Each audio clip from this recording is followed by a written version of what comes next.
байна уу? Өнөөдөр офис дээр ганцаараа сууж байгаа байхгүй юу? Тэгээд энэ завшааныг ашиглаад бичлэг хийгэж бодлоо. За, намайг болохоор Ариун Зай гэдэг. Солонгост ажиллаж амьдраад одоо бараг 8 дахь жил рүү орж байна. Тэгээд анх Солонгост магистраар сурах гэж ирж байсан.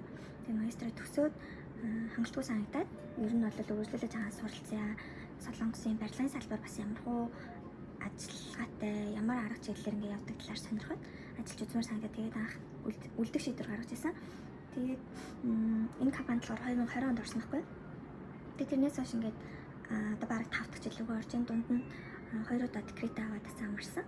Тэгээд тийм болохоор яг офис суусан хугацаа гэх юм бол 3 жил жаахан илүү л тийм хугацаанд ажиллаж байгаа.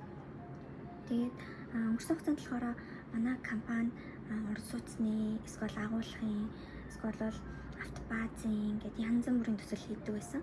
Тэгээд тэр төслүүдэд бас гар бие оролцоод зарим төслийг нь хахлаа, зарим төслөөр нь туслах архитекторын үүрэг үздэг. Тэгээд хамтарч зур төсөл хийдэг байгаа. Тэгээд өнөөдөр болохоор Солонгосын барилгын салбарын талаар, тэгээд Солонгос компаниуд болон Монгол дахь компаниудын ялгааны талаар баг зэрэг ингээд ярьж өгье гэж бодсон. Миний болохоор Монголд 5 жил орчим мэргэжлээр ажиллаж байсан. Тэгээ архитектурын чиглэлээр, хот төлөвлөлтийн чиглэлээр, эскиз болон ажлын зургийн тэм төслүүд дээр орж ажиллаж байсан. Тэгээд ерөнхийдөө болохоор Монголд хүн цөөхөн болохоор гэдэм үү, ерөнхийдөө айгүй олон салбарыг нэг хүн хариуцаж ажилладаг шүү дээ. Тэгээ бодохоор тухайн үед болохоор 5 жилийн хугацаанд би бас нэлээд олон том төслүүдэд орж ирсэн санаж байна. Шинэ ярмаг, тэгээд хамаг Монгол гэдэг ярмаг төлөвлөж ирсэн бас 130 га газар гэдэг ч юм уу. Альсгүй бол Түмэн Шигтэн гээд Цанжин болгын харилцаа бас юм амралт зугаалга ресортын тийм төслөөс орж ирсэн. Өөр тэгэл мэргэжлийн хяналтын лабораторийн барилга, өөр орон сууцны барилгууд, тэгээд жижиг том янз бүрийн төсөл уралдаанууд ч гэсэн бас орж ирсэн санагдаж байна. Тэгээд тухайн үед болохоор ингээд дөнгөж 20 хэдтэй залуу хүмүүс шүү дээ. Тэгээд тэгсээр маш их зүйл ингээд хариуцаж аваад айгүй их ачаалт ингээд ажиллаж байсан ч гэсэн хэдийгээр ингээд илүү цаг хийгээ суудаг байсан ч гэсэн тэр хэмжээндээ маш их зүйл сурч авсан юм шиг надад санагддаг.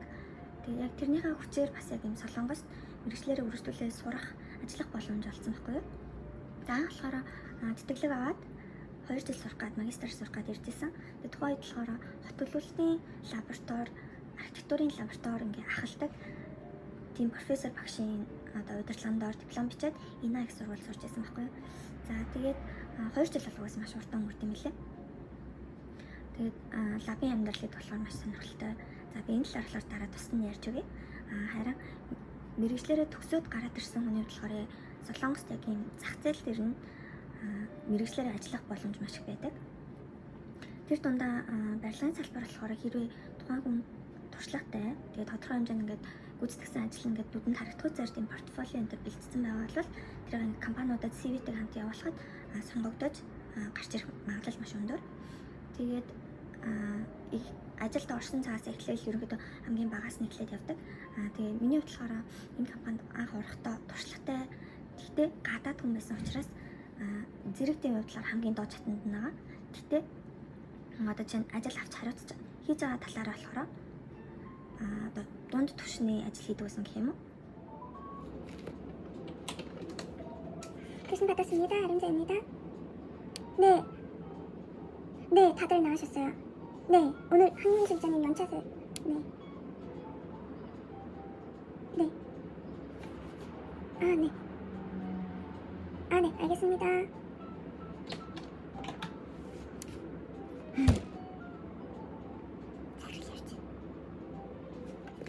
네, 실장님 저 자연인데요. 그 방금 대표님 전화 주셔가지고 그 작업하셨던 그 도면에 대해서 CTV 어디 있냐고 그래서요. 네. 혹시 따로 있나요? 네.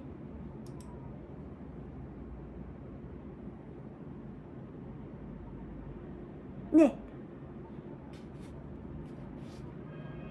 네, 잠시만요. ажлын бүгдээрээ гараа явцсан байхгүй юу? Тэгээ ганцаараа сууж байгаа. Тэгсэн чинь манай толгой цэцэрлэгийнт яриад өөр төслийн CTV. 네, 대표님. 네. 네, 상관은 없어요. 네, 맞아요. 네.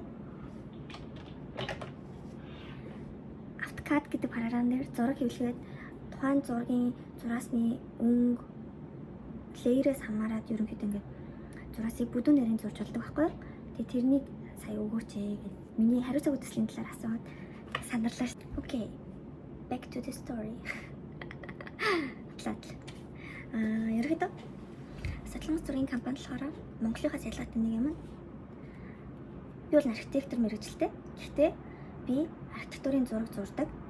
Нэмээд барилгын инженерийн зураг зурдаг байх хэрэгтэй. Тэрүүгээр хамгийн том ялгаатай юм лээ. Тэгээ ерөнхийдөө болохоор барилгын инженерийн хэлсэн маань үндсэн барилгын тооцоо, тухайн барилга ташаалагдж байгаа бүтээцийн хийцлийн элементүүдийн тоо хэмжээ болон өргөн нарийн ч юм уу өндөр ч юм уу тэр хэмжээсүүдийг гаргаж өгдөг байхгүй юу тооцоод. Тэнгүүд тэрнийхэн дагуу үндсэн схем зургийг бид нарт илгээдэг.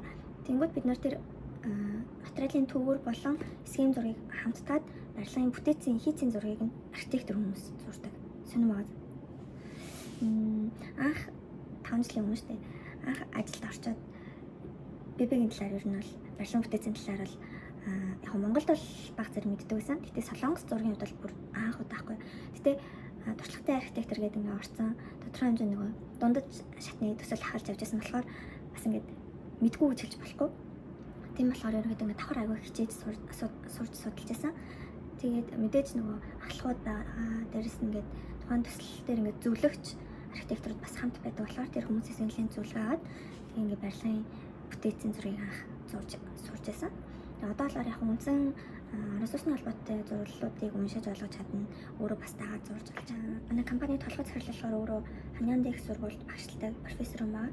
Тэгээ саяхан бас 4 жил юм болоо. Докторийн зэрэг хамгаалсан мөлий. Тэгээ яг бас энэ аягүй олон хурал цуглаануудыг ахалдаг. Бас барилгын инженерийн холбооны ингээд тэргүүлэх шатны зөвлөхөөр ажилладаг юм баггүй. Тэнгүүт ингээд яг барилгын зураг төсөлтэй холбоотой аягүй олон норм дүрм батлах одоо шуумууд төрүүлж гарлаа гэх тэдний хамгийн түрүүнд бидэнд ингэж авчирч одоо танилцуулдаг.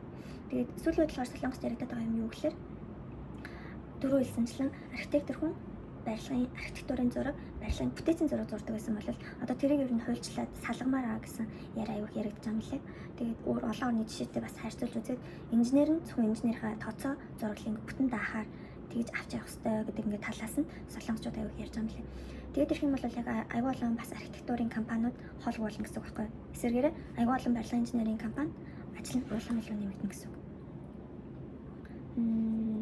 Манай компани болохоор хоёулангийн хоёр хэлт соёлоо байдаг болохоор аль алинд нь одоо ингээд нэг компанийн нэрээр гарч байгаа гэсэн эсвэргээр нь бид нарт ирэн гүйцэтгээд одоо тэр компанийн нэрээр гаргадаг ч юм уу. Тэргүй байдлаар ажиллах боломжтой бол нэг тийм сөрөг нөлөөлөл байхгүй юм гэсэн. Гэтэ сайн хэлж мэдэхгүй л. За тэгээд манай компани бас нэг онцлог болохоор Вьетнамд офистой.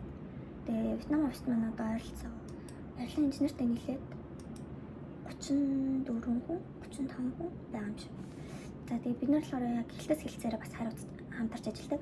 Одоо жишээ нь барилгын инженери хэлсэн Вьетнамд барилгын инженери хэлсэн хүмүүстэйгээ харилцаад тэр хүмүүстэй даалгавар өгөөд аваад зураг буцааж ингээд хүлээж авдаг бол архитектурын хэлсэн муу ялгаагүй Вьетнам дахь архитектурын хэлсэн хүмүүстэйгээ ажилтнуудтайгаа илүү ингэж ойр дотн харилцаж ажилладаг. Тэгээд 7 өдрийн эхний өдөр нэгсэн хурал хийдэг. 2 дахь 4-ийн хооронд зүүмээр нэг 10-20 минутын тайлагнах тийм хурал хийдэг, ажлаа тайлгнадаг. За тэгээд 5 дахь өдөр яг байдлаа харж байгаа хийвлийн хийхгүй бол хийхгүй. Гэхдээ дараа 7 өдрийнхөө ажлын төлөвлөгөөг ингээд урьдчилж бас өснөгдөлж гаргадаг байгаа. Тэгээд өмнө нь болохоор ингээд айгу хэцүү гэх юм уу. За ингээд түрүүлсэн шүү дээ. Би ингээд туршлагагүй айгу олон зүйл байгаа байтал ингээд айгу том төслүүдийг надад ингээд шууд хариуцуулчихдаг гэсэн байхгүй. Тэнгүүд чи ингээд хэдийгээр асуугаад ингээд хэдийгээр ингээд хийж байгаа ч гэсэн ингээд нөгөө солонгос зурган дээр орж ажиллаж байгаа маань дөнгөж ингээд эхний ингээд сурах шатн дээр бүр ингээд удирдах хэмжээний ажил хийчихэнгүүт мэдгүй зүйл дээр ингээд гацдаг үед аяг байдаг гэсэн. Тэгсэн чинь одоо болохоор тэр системээ жаахан өөрчлөөд заавал ингээд нэг архитекторын доор туслах архитектор гэдэг ингээд системээр хуваагаад уран байгуулалт ажиллаж байгаа юм жилээс. Тэгсэн чинь тэр нь болохоор яг нэлээд давуу тал нь болохоор би ингээд жишээ нь дуучдны нарийн ингээд деталь юмудаа харлаа гэхэд манай ингээд дээдлийн архитектор хүн болохоор илүү ингээд гэрээ хэлцээр одоо ингээд зургийн төлөвлөгөө хөтөлбөртэй холбоотой ингээд нарийн ширийн зүйлсээ илүү авч хариуцаа явуулдаг. Тэгмүүд ингээд яг нэг нь макро хардаг, нэг нь микро хардаг ингээд байгаа. Тэрэнгүүт зураг төслийн ингээд гарц бүтээмж нь илүү сайжирч байгаа юм шиг надад санагдаж байгаа. Тэгээд ингээд миний өмнө ингээд жишээ нь айгаад гацаад иддэг гэсэн зүйлсүүд дээр тэр хүмүүс шиг ингээд орж ирээд зөвлөгөө өгдөг юм тий. Тийм байдлаар айгу боломжтой ингээд ажиллаад байгаа юм шиг надад санагдаад байгаа.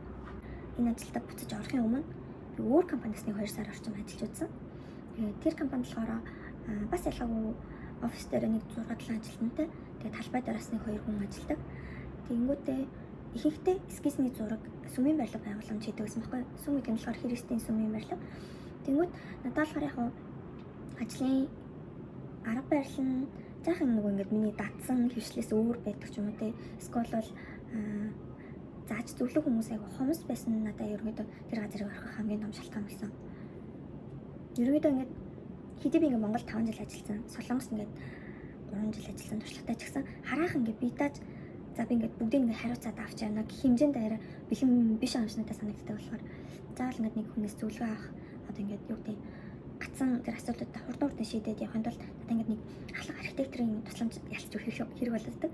Тэгээд яг тэр байдал одоо тэр дадлага ажилласан газар 2 сар ажилласан газар байгааг учраас би ерөнхийдөө за одоохондоо ингээд би цалин одоо сайтай нөхцөл сайтай байсан ч гэсэн би хараахан бэлэн биш байгаа юм шиг байна гэдэг үднээсээ тэр газрыг орхиод буцаад эндээ сурахаар ирсэн байхгүй. Тэгээ яг өмнө ажилласан гэдэг утгаараа хамт ажилласан хүмүүс ч гэсэн ингээд би ингээд тань хоорондоо яриа өрөө тохирно. Тэгээ ингээд хамгийн гол ингээд зааж зөвлөх хүн байгаа гэдэг нь миний хувьд маш том point болсон. За тэгээ бас нэг сонирхож асуудаг зүйл болохоор Вьетнам дах салбарын талаар хүмүүс аяг сонирхсан юм лээ. За нэг оюутан байхад юм болов аутсорсинг компани гэж аяг сонсдог байсан. Тэр нь болохоор ингээд цагийн зөрүүн дээр дөрвөлөд ажиллаа ингээд цагийн зөрөөнөөс хамаарат ингээд өгж авалцаад тэг ингээд төслийг хурдан явуулах аргачлал гэх юм да. Тэгээд аутсорсинг хийж байгаа охин компани маань болохоор үндсэн энэ төв салбарыг бодвол ажилчдын тоо ч юм уу, ажилчдын ингээд үнэлгээ ч юм уу, ажилтны чадамж ч юм уу, хурд тэр бүх зүйл маш их ялгаатай байдаг. За одоо жишээ нь Вьетнамд манай салбарын ажилчид болохоор миний ойлгосноор Монголд архитектурын авдаг цалинтай төстэй хэмжээний цалин авдаг гэж сонссон. Тэнгүүтээ тэр хүмүүс болохоор Солонгосоос 2 цагийн зөрүүтэй байхгүй. Тэгэхээр өмнөх өдөр нь 2 цаг илүү ажиллаж өгч чадна. Тэнгүүд тэр ажиллаад явуулсан зураг төслийг нь би маргааш өглөө нэрээд хянаад 2 цагийн дотор хянангуудаа дараагийн даалгавраа биелэх боломжтой. Тэнгүүд яг тиймэрхүү шатлалаар зураг хурдан ингэ гүйцэтгэх боломж үүсдэг. Тэр нэг удаа давтал юм лээ. Тэнгүүд Солонгос жишээ нь ингээд барилгын зах зээл хэдийгээр ингээд явж байгаа урагшилж байгаа ч гэсэн яг энэ чиглэлээр ажиллаж байгаа залуучуудын товлон багасаад байгаа. Тэгээд тэрэнгүүд Солонгос ингээд ажилч орондоо байхгүй болоод тэрэнгүүд тэр хүмүүсийн эзэгнэх тэр цалингаа нэг хүний одоо чинь цалингаар Вьетнамд 2-3 хүнийг тэжих боломжтой байгаа байхгүй.